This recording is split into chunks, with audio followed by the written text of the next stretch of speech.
All of these texts and videos highlight the complex nature of migration in Latin America, focusing on various different groups, the challenges they face, and the governments and policies responding to these movements.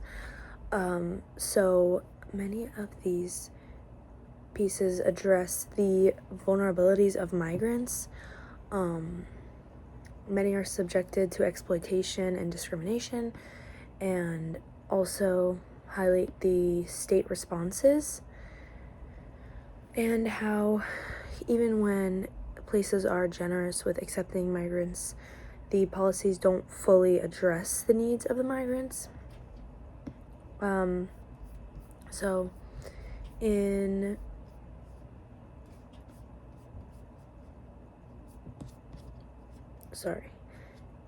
Haitians at the Mexican-American Border by William McCorkle, Michael Cole, and Stephanie Madison, and Laureen Baptiste, this discusses the experiences of Haitian migrants at the U.S.-Mexico border.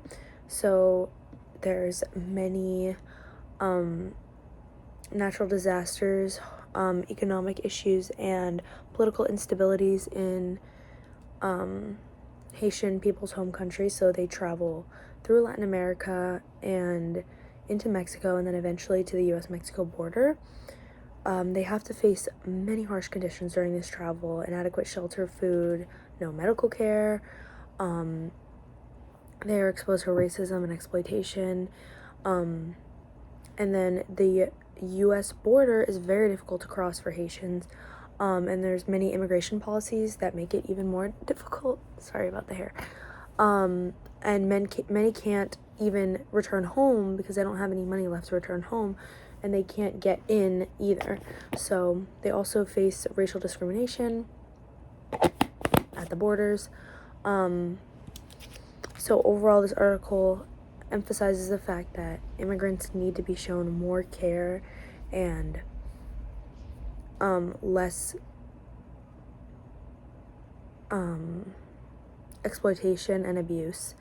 In migration policies and state control in Argentina, experiences of vulnerable Bolivian women who cross the borders by Cynthia Pizarro. This shows the similar experiences of Bolivian women migrating to Argentina. It's important to focus on the fact that the women are, while both genders face issues, the women are specifically exploited and put into danger because of their precarious legal status. They're often forced into informal labor, and they're vulnerable to abuse and unsafe working conditions, as well as given low wages. They're also often isolated socially and discriminated against because of both their gender and their ethnicity. So this article advocates for changes in policies that would be able to protect these vulnerable women, and they should be given more legal recognition and better access to necessary human rights and services. In The Politics of Generosity, Colombian Official Discourse Towards Migration from Venezuela, 2015-2018, by Mauricio Palma Gutierrez. This delves into the Venezuelan migration crisis and the way that Colombia became one of Venezuela's main destinations. So Venezuela, due to their new president, Nicolas Maduro, they have been dealing with really terrible economic issues. Their inflation rates have risen to over 1,000,000%, and their money's worth nothing. People make bags out of money. They can't even afford lunch. A month's rent could be spent on lunch, and they are given no humanitarian care for their needs, and can't afford anything, literally anything. So they're fleeing in the hundreds of thousands, and mostly going to Colombia because Colombia has open borders. And they're being very welcoming and generous to the Venezuelan people. I believe that even though they're not showing them the perfect conditions and the humanitarian needs that they deserve, they still are keeping their borders open and allowing Venezuelan people to come in for 2 years and work and study. And although it's not perfect, it's a lot better than what places like the US and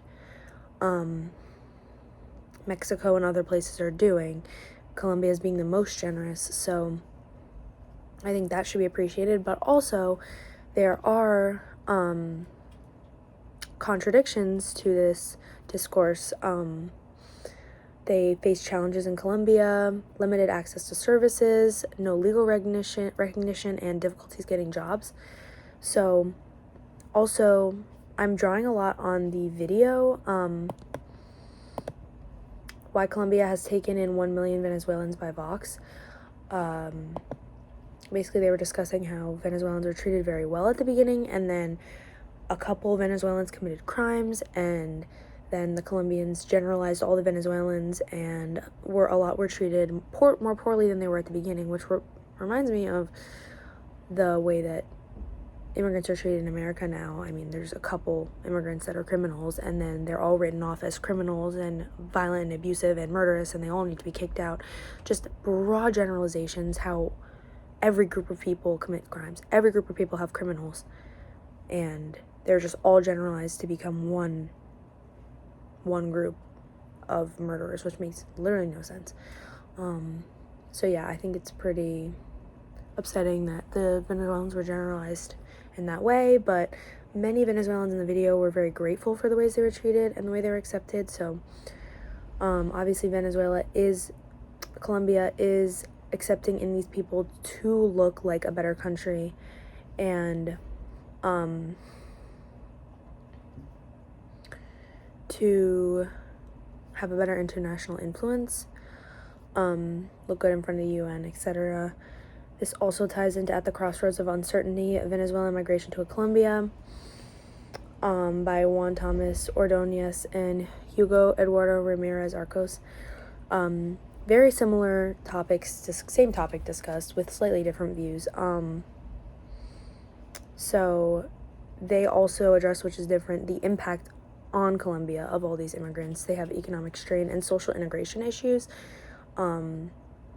It's a strain on Colombia's economy, especially the border countries and the border cities of Colombia and Venezuela.